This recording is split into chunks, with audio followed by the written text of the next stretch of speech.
Salamlı kullar Eseymesin Barsam kabrenge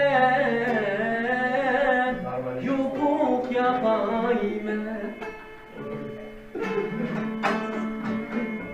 Salamlı kullar Eseymesin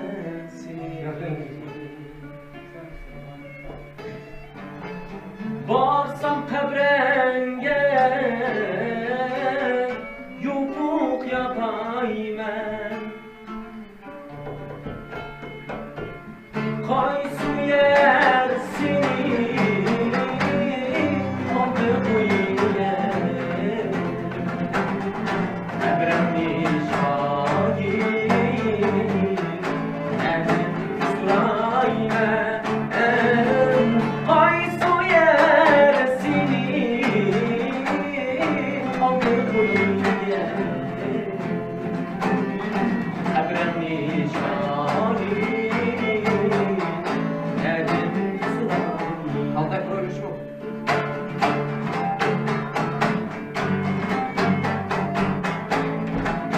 İzle.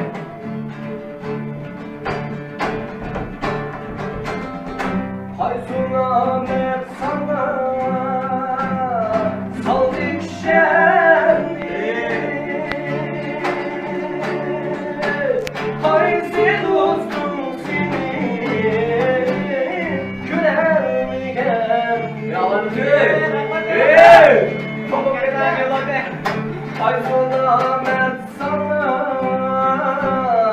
saldık şerri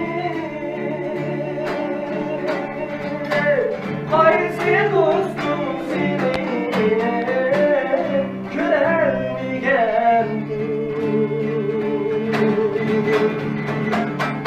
Seninle şair kabul gelecek Vallahi halife gülerdi geldi Seninle şair kabul gelecek Vallahi halife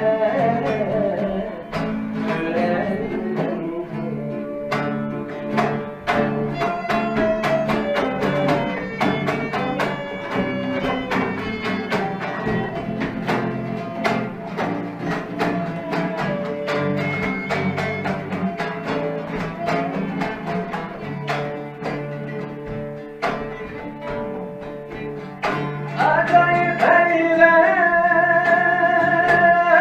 Kayserini emsen Şuna düşmenle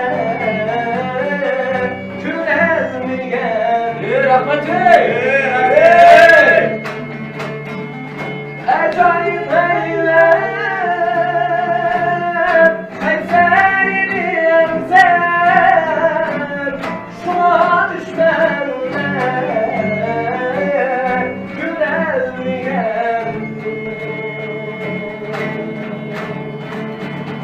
Hiç kandan şair uçurken geçer İnşallah